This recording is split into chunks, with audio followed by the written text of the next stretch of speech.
Welcome to the Women's Agency Podcast, where together we highlight women in business and their impact in the world. This show is brought to you by the Women's Agency, amplifying women's voices.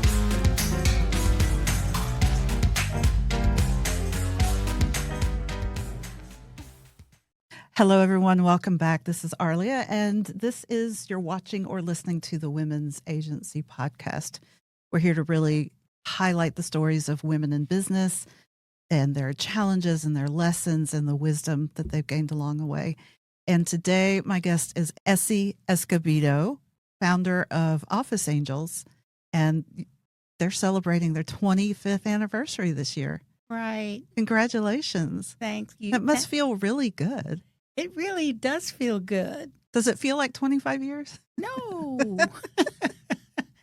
Thanks so much for inviting me, Arlia. I'm honored to be here. I'm happy to have you. I know you've got so much knowledge and wisdom to share, and I really want to just dive into your life and your work so that women listening can be inspired.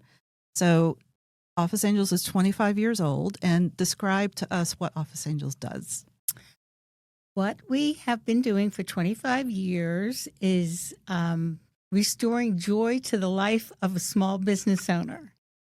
And we do that by providing back office support services on an as-needed basis so that the small business owner can take off the hats and do what they do best and know that their business is going to be humming along because they have people who are going to take care of the bookkeeping and the marketing and special projects and the admin work, and the business owner can do what they do best, which is provide a service or go out and do the business development and grow the business. I've always said I think you were ahead of your time, because I think the workplace is more flexible now and acknowledges the women and men who desire to work on alternates to the typical 9 to 5. And then you have so many small business owners struggling to get their needs met with the bookkeeping and the marketing and everything else, so that you just had perfect timing to meet the needs of the market when it popped up. Well, at that point, which was in 2000, I went through a major life change. The previous 25 years, I'm revealing my antiquity. I was in business with my then husband, and he was a creative and a very, very good hairstylist. And he said, I'm very good at what I do, but I'm really lousy at running a business. He says, how about you run the business and I'll be the creative and train the staff? And I said, okay. Well, I didn't know anything about business, but I learned, I found that I loved being a small business owner because it was not boring. You can say that again. And that, when I was young, I said, I have no idea what I want to be when I grow up, but I know what I don't want for myself, and I don't want to have a boring life. Well, falling into being a small business owner definitely satisfied my need to have excitement. Yeah. So something happened when you founded Office Angels. Well, what happened was my husband and I amicably divorced after 25 years, but I brought to bear the experience that I had running these salons and a school to Office Angels. And even though in my previous business I had all of these employees, I had about 75 of them in the 5 locations, I still couldn't get all the work done that I wanted to get done because I didn't need another employee, and I didn't know where to go about and find the talent that I needed on an as-needed basis. So back in 2000, we had a recession. I saw all of this talent leaving corporate America, and the women in particular, and they were our clientele in our salons, and their hair was falling out from stress.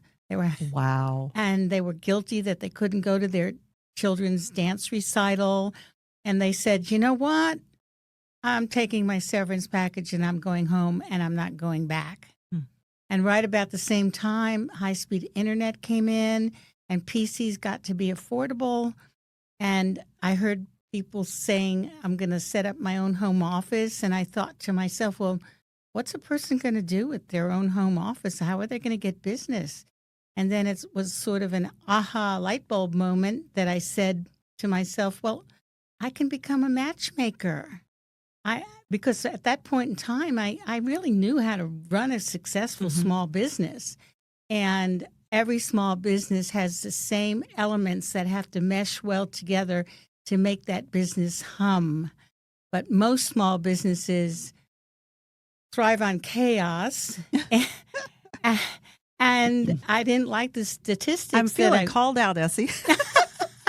I didn't like the statistics that I was reading about how 80% of new small businesses go out of business in the first year, and of the remaining 80% of those go out of business in 5 years. And I love being a small business owner, and I wanted to change that statistic. And I wanted people to have fun being in small business. I'm passionate about that. But you have to really pay attention to the minutia of running a business, the stuff that must get done. Bookkeeping is high on the list. And most small businesses that I have encountered in the 25 years that I've had Office Angels, they don't like to do the bookkeeping, but they shouldn't be doing the bookkeeping. Somebody should, but not them. Exactly. And around 2000, 2001, we had the dot-com bust, we had the recession. And little by little, I made some decisions about how I wanted to grow my business. First of all, I intentionally wanted to make it a referral-based business. I wanted to have a high level of quality in the clients, as well as what I have come to call my angels. And so by coming by referral, then it was better than having a stranger walk in off the street. So it's a slow, organic growth. And I had to figure out how I was going to market the business. I had to figure out how I was going to price the services that services we were going to offer. There were some services that I said, no, this is not something that we can do. For example, IT services. IT is changing every nanosecond, and you really have to be fully immersed full time in that field in order to understand it. Or keep up with it.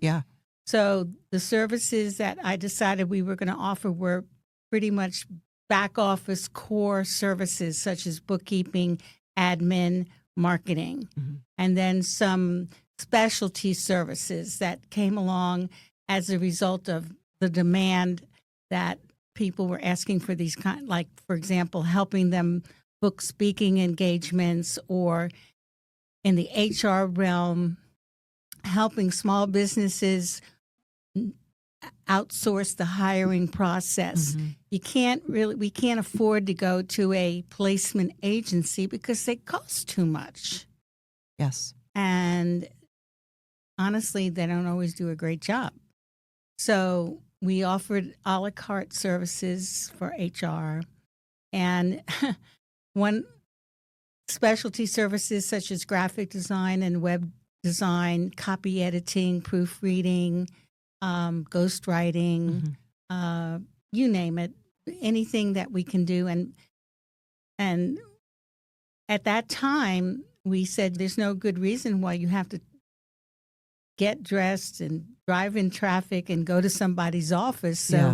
So we were doing things virtually back then, from the beginning. Yeah, like way before the pandemic. You were embracing the virtual I like work. to joke around and said everybody knows that Al Gore invented the internet. Well, this girl here invented the gig economy. I love it.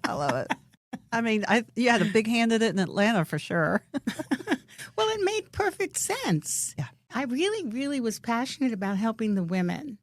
because for women, now things are better, but back then in corporate America, it was like my way or the highway. Mm-hmm. You didn't have the flexibility that women needed for their families. Yeah. And so I said, I'm gonna recruit these women who can work on their terms. Mm-hmm. Yeah, like I said, you were so forward thinking. Just because you were looking at the market, you had this analytical brain to say, here's the need, all these needs, and you just put them together in the puzzle that works. And here we are these years later. I mean, give yourself a pat on the back. I'll pat you on the back for that. Earlier, you talked about the elements needed to run a successful business. What are those, in your opinion? Well, in my opinion, number one, integrity. You have to be absolutely honest with everybody that you do business with. And the other element is that you've got to have a lot of self-confidence. You have to really believe in you and what you're doing. You have to me, for me, it was like having a servant mindset. And I learned, I studied a lot about servant leadership, and I recommend that highly to everybody who wants to be in business, because when you have that mindset, you will definitely attract good clients and keep them. I agree. If you're having a business because you want to make money, I think that's the wrong mindset. You have to have a business because you have a product or a service that is going to help someone. And if you truly believe in that, then the money will come. Mm-hmm. But if it's only to make money, that's very short-sighted. Yeah. And yet the money is what makes the business profitable and sustainable. I just want to, yes, the passion is essential. And I know you're a big proponent of also the business has to be profitable. Well, if it's not profitable, it's not a business. It's a hobby. There you go. So you have to do your homework. You may have a fabulous idea, but you have to do a business plan. You have to do some market research. You have to find out, does anyone want to buy what you have to sell? Mm-hmm. And can you sell it at a price point that is going to generate a bottom line? And you have to do something called a break-even analysis, where you plug in the numbers. Like, even if you start off and you're doing everything yourself, you have to plug in, what would it cost for me to hire a bookkeeper? What would it cost for me to hire a marketing person?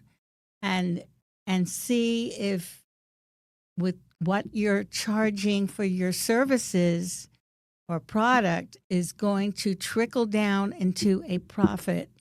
Mm-hmm. Understanding that you're probably not going to make a profit from the get-go. Right. But if you're just working off of an idea and not putting things down in black and white and actually analyzing the numbers, then you're just deluding yourself. Mm-hmm. Bookkeeping to me is a very, very big two things. Marketing and bookkeeping are two huge components of building a successful business. Mm-hmm. And Office Angels does both of those. Well, we offer those services, but I'm saying for you to be a successful business owner, you have got to really focus your time and attention on the marketing piece, because you just can't put up a website and do a little bit of social media and expect people to come to you. You have to figure out, where are your customers and how are you going to reach them? And you can't be all things to all people. You have to carve out your niche. Yes. Right now I'm doing a mentoring with SCORE, and I work with people who have aspired to become small business owners, and they don't know where to begin.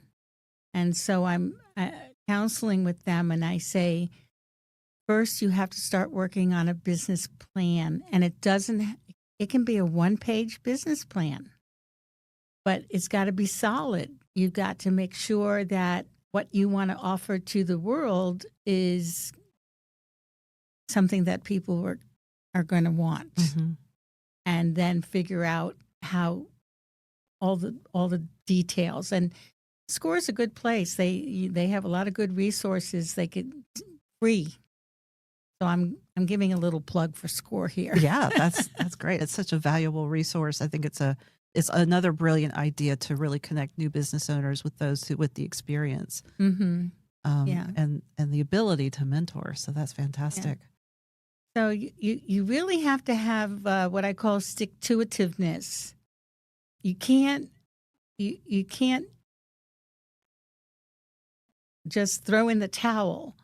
If you really truly believe in you and what you're trying to do, then you have to stick to it, despite all odds. Yes, I completely agree. Be in my little baby business of a couple of years, and I'm finding all of that to be necessary. We're going to take a break, and when we come back, I want to find out what some of the challenges are that you've faced over those years and how you've overcome them, and things you can offer to our listeners. So we'll be right back.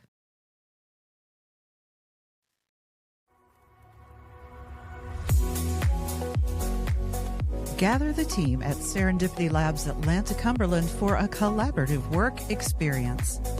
Whether you're hosting a training workshop, board meeting, or a lunch and learn, they have the private room that suits all your needs. Discover why they have over 100 5-star reviews and see how Cumberland is the best fit for your business.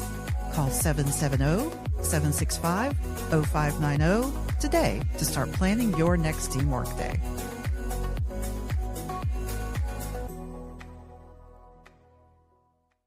And welcome back. You're listening to the Women's Agency podcast, and we're here with Essie Escobedo, the founder of Office Angels. There's more to say about Office Angels, but I want to find out a little bit more about you personally, like what, as a business owner and a woman running your own business over the last couple of decades, are there any poignant lessons you've learned or really hard points where you're like, oh, I really have to be committed to this, or particular problems you ran into? I think it's important to cultivate your own personal brand. No matter, because I was building a referral-based business intentionally, I have to admit I have never used social media ever, and I built the business without it. Living proof. Yeah. But I had to decide how I was going to present myself to the world and be that brand. So it was important to how I talked, how I walked, how I dressed, my appearance, all of that was part of my brand. Mm-hmm. And I think that that's very important when you're building a business and you're trying to garner respect in the marketplace. And I also wanted to be a go-to person. Mm-hmm. So if somebody were to come to me and ask for something that we couldn't provide, I would never say, oh, so sorry, too bad, adios. I would say, let me look into this and find a resource for you. And I would go out of my way to do that and refer out. And in that way, people sent me clients because they knew that I cared. Yeah.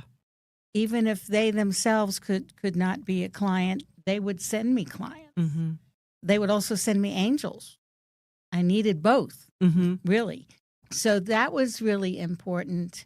Otherwise, it was being very intentional and using your time wisely. I didn't spend a lot of time with frivolous activities. I was very, very focused on building my business. And I figured out that I had to do that by networking. But I had to learn how to network. And I also had to learn how to speak in front of an audience. Mm-hmm. I was petrified to do that.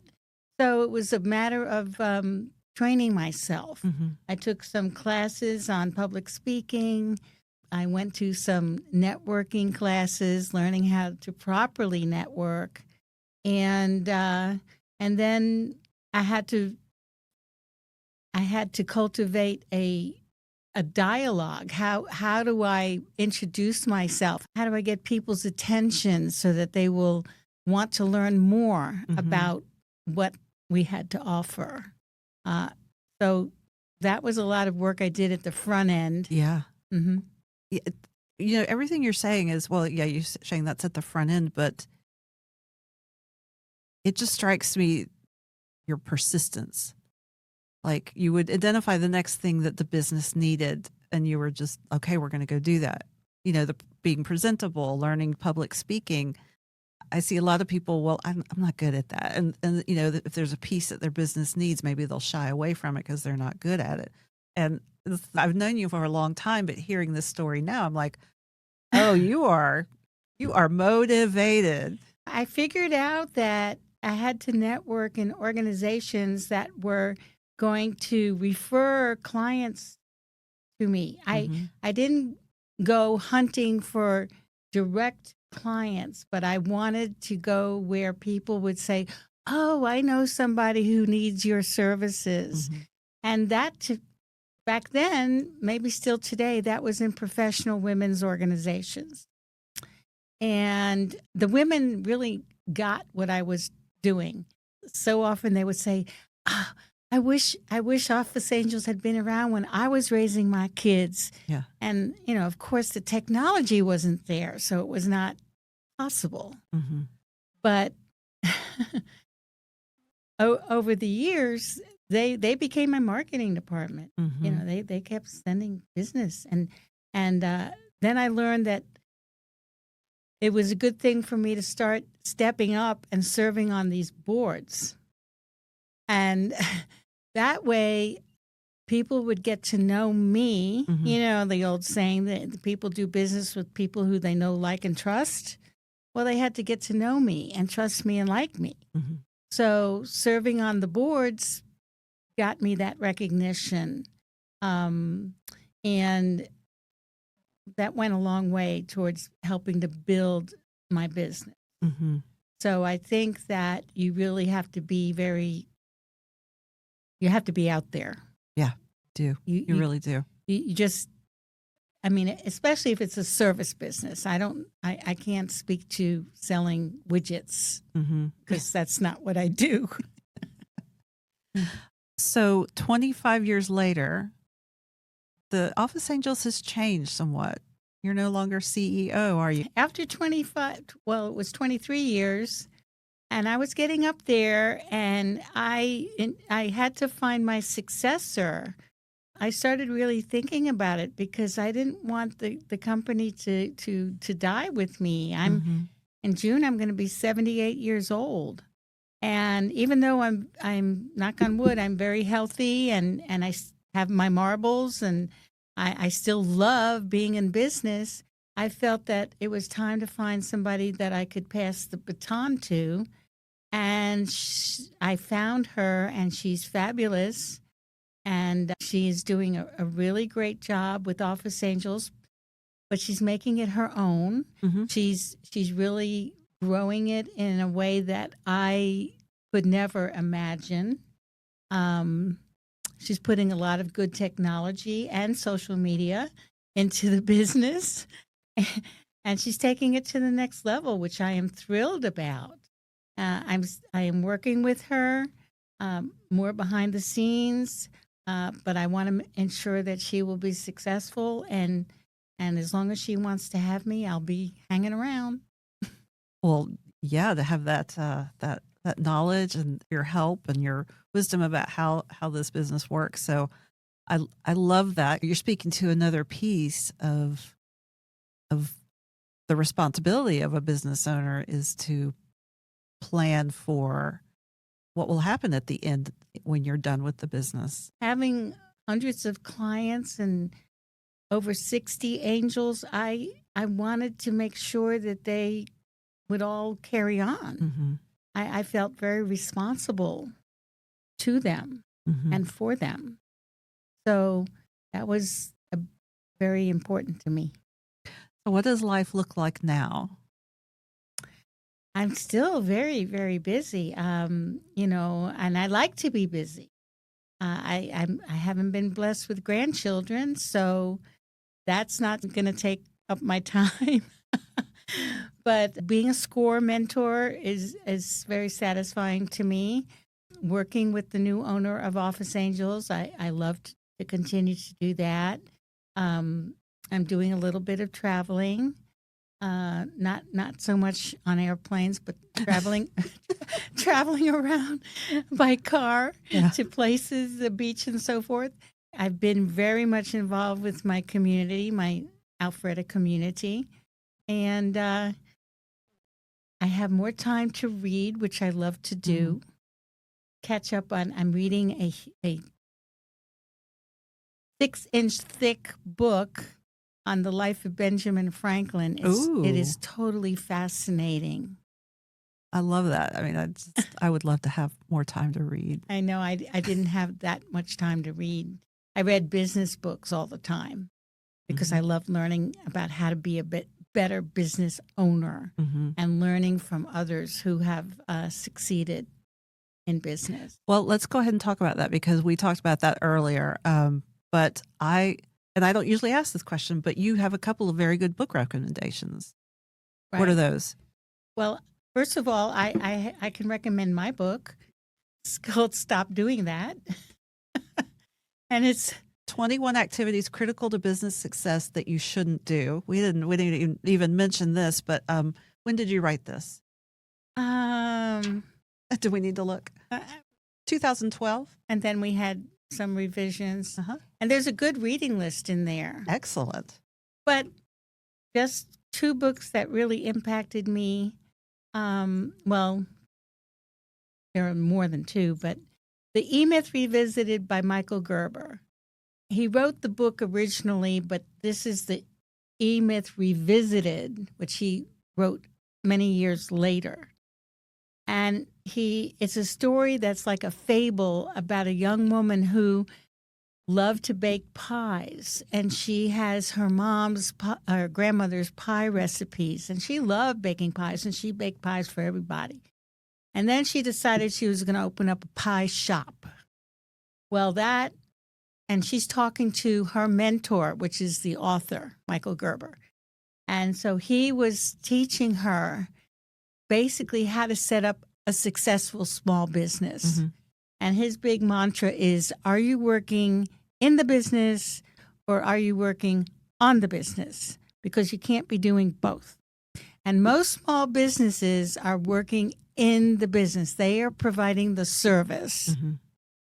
And while they're providing the service, who is taking care of the back office?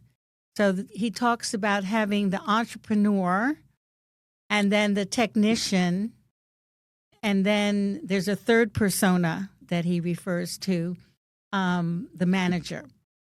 And the entrepreneur is the visionary, is the person who has the big idea. It's like the captain of the enterprise.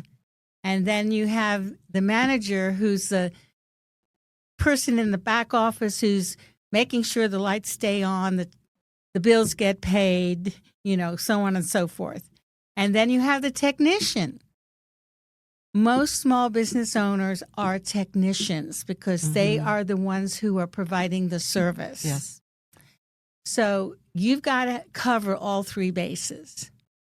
And then you have to structure your business so that it's replicable, so that it's not totally dependent on you, which means you have to put good process and procedure in place that is documented so that you can take a vacation. Imagine that. And the business is still humming along. What an idea.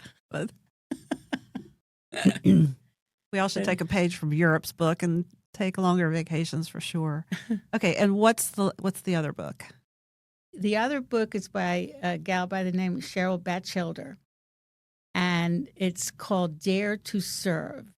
And Cheryl Batchelder turned Popeyes around. Popeyes was, and she was right here in Atlanta. She took that company, which was totally going downhill fast, and she turned it around because what she did was she put in place servant leadership principles, which I'm a huge advocate of.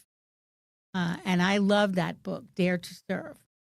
And if you read that book, you will understand that your business will be successful if you cultivate the mindset that you are here to serve others and that the work that you do is going to benefit other people. And it's not about you, it's about them. Yes. So. Well, Essie, I was about to ask you for one last piece of advice, but you've just been a fount of information because you're so passionate about it. And I know everybody listening has learned so much, but I will ask, do you have the best piece of advice you've received or that you would want to pass along? Well, I would say for everybody who's in business is be very passionate about your business. Be very true to yourself. If you're not having fun, it's not worth doing. Find another business. Yeah. And the passion helps keep you going through the tough times. Absolutely. Yeah. Because you truly believe in you and you believe in what you're doing. And that's what's driven me. And I never get tired. I mean, I wake up every day and I say, thank you, Lord, I have another day to do this. It's not work. Yeah. Yeah. That's brilliant. I feel the same way. And I hope everybody can find that place for themselves. Essie, thank you so much for joining us. It's an honor to have you. And you're just such a radiant light of thank you, joy in the community and for all your angels. Thank you, Arlia. Thank you for everything you've done and continue to do. Thank you. Thank you for joining us. This is Arlia Hoffman. Do check out the show notes. We'll have the titles of those books that Essie recommended and a link to Office Angels if you're curious and interested about their work. Thank you for joining us. Do like, share, and subscribe. It helps Office Angels. It helps Essie and the Women's Agency, and we're just all about supporting each other here. Thanks for joining us. We'll see you here again next time on the Women's Agency. Thanks for joining us. This program is brought to you by the Women's Agency, a full-service podcast production and coaching firm in Atlanta, Georgia. Visit thewomens'agency.com for more.